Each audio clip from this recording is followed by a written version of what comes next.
You're probably wondering, how do we stack up against the alternatives, comparing ZappyChat and something else? And so I wanted to put this together and highlight the 5 main reasons why I see people still choosing ZappyChat, why I think it's a no-brainer, and just helpful things to consider. So let's hop right into it. I'm calling it ZappyChat versus XYZ. Doesn't really matter.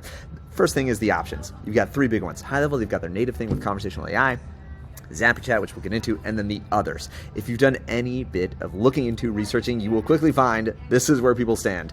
The others are kind of seriously falling short, and then you get left with this. Do I just use what's native and lives inside of high level, or do I go with ZappyChat, try something else that's different, kind of pairs along with it, and is complementary? So the first main reason why I see folks saying, okay, I'm going to go with ZappyChat, is the booking flow. I'm talking about the conversational booking flow. What does it look like to book appointments? If you've done any tests in high level, you'll see this is what it looks like. It sends a calendar link.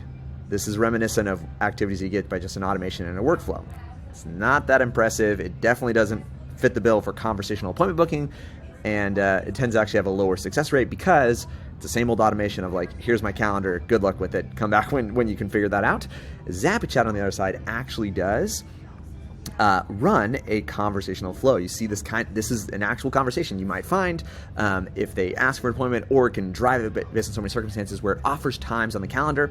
It can adjust if they suggest a time of day, days in particular. It's actually looking back each time, referencing a real-time calendar, and then suggesting things. And then when they say, let's do 2, you see like that they didn't have to say 2 p.m., they didn't have to say the date with it. It knows the options that it's offered, and then it books it. That's it. This books it onto the calendar. There's nothing else needed. It gathers the information it needs, or it already has it for the contact, and books it. Real conversational booking. That's what ZappyChat offers.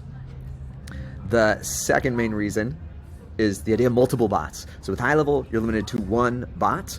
ZappyChat allows you to do multiple. You can do unlimited amount of bots, even per contact, per sub account, definitely per the agency. And so you can set up unlimited. You could have a conversational bot, an FAQ bot, a support bot, a bot that only helps people with events that you're putting on. So you have no limit to the number of bots that you can do inside of an account with ZappyChat. Personality, just the flexibility. Right now, you'll notice as you assemble on like a high level side, you don't get to set this. You just kind of give it information and hope that it reflects the kind of assistance that you'd want to give. With ZappyChat, you have the ability to get granular in terms of how the prompt and how the condition and all those sort of like peripheral elements that go into a bot, a personality. You can actually define that, and you can do that globally for all of your clients, individually, per sub account, per client, per bot even. And so that is a big one. So that can be predefined in the bot settings. You can do per account via custom values, or you can do per contact, meaning custom field. It can actually have a different personality, different goal per contact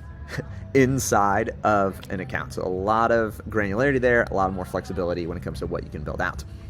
Goals is a big one. What if you want it to actually accomplish different things? So with ZappyChat, this high level doesn't even have this feature. With ZappyChat, you can actually do things, set them per bot based on conversational goals. Like, what do they achieve? Oh, they've given me the price of the house. Now I want to do a certain activity. And so it can update the contact, meaning it can like change a field. So if you've got a field for budget, they say the budget, the bot knows, hey, they gave me their budget. They actually put that information into the contact field.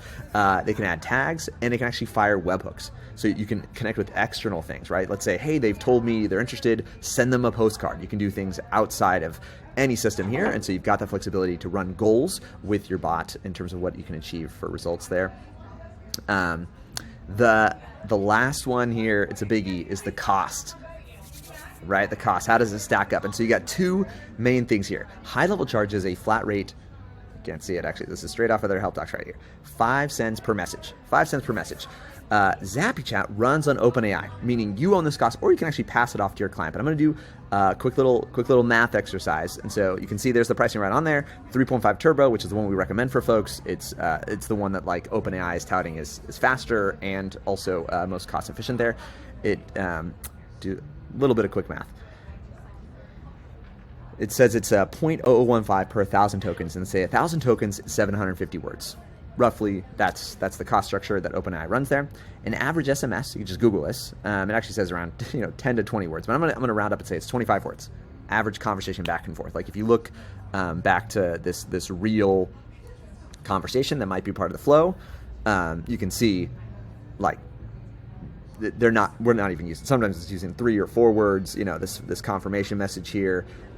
Awesome, your appointment is set for Monday, October second, maybe that was like 15 words if you count some of the numbers and characters there. But so just Googling around, it's not unreasonable to say average message 25 words. Words on a page. This is just context for how much information you can give into this in terms of context. You just Google this as well. It's going to say 500 words. That means if you have 2.5 pages of instruction of history, that's 1,250 words. It's just like rough, easy math for how I think about it in terms of like what's my comparison, what's my break even, and I'm trying to get to this. What this means is high level is roughly a 20x markup, assuming this. If I have 2.5 pages of instruction of history, prompts, like that's long prompts, right? So I'm being like generous. If you got that many words and you've got 2 messages back and forth of 25 words, you'd come to 1,250 words. That number is what we find is more in line with the actual cost per message. High level charges 20 times that. 20 times that. And so if you're wondering about like break even, consider all of your costs, divide that by 20, and that's where it becomes a no-brainer. So it's really actually easy here. If you were to wrap in all of like ZappyChat, even the cost of usage of OpenAI, this becomes a financial no-brainer if you and your clients and all things put together were using around $21 of OpenAI usage, which is not hard to do, as you kind of saw from utilization and messaging and back and forth there. So there's the math side of it. So really, if you're financially considering, this is actually the biggest one for a lot of folks. It's just cheaper. It is hands down cheaper to use ZappyChat to own those costs, to pass them off to the client, rather than 20x markup to you and then having to try and rebuild that to your client and nickel and dime everyone involved. Still though, the biggest question that we get and face it all the time is this one. What if high level changes in the future? What if they change? Oh, but Matt, they've told me they're changing the price. Oh, but Matt, they're told me they're building stuff. And I have no doubt that high level will continue to build and evolve. Here's my answer. Just cancel ZappyChat as soon as they have all that you need at a price that makes sense. Right now, I'm telling you, it's a no-brainer. Even for us, we use it for all the reasons that I just described. If in the future it changes, then we will change. Then we will stop offering whatever. Or I'll stop using it internally. But this is actually the tools, the technology, the stack that we use for ourselves for thousands of clients. And so that's why I still think it's a no-brainer. Look at it. There it is. And if you're like, well, what if something changes in the future? Well, then sign up monthly and then cancel as soon as you don't need it. I don't know. That's the best response I could have. Next steps, if this feels good, you want to have at it, I'd say take a look, try out. This is ZappyChat.com/Zinnabon. We got a cool thing going on there where we actually use ZappyChat to sell ZappyChat, to demo it for our clients. And so cool stuff on there, and a special little promo going on as well. So that's what I'd say. Hopefully this helps you in making that decision. If all of these don't make sense to you and you don't care about it, then absolutely do not use ZappyChat. But if these felt like features you want to have, or or you didn't want to pay as much money, I think it's a no-brainer, and I'll see you on the inside.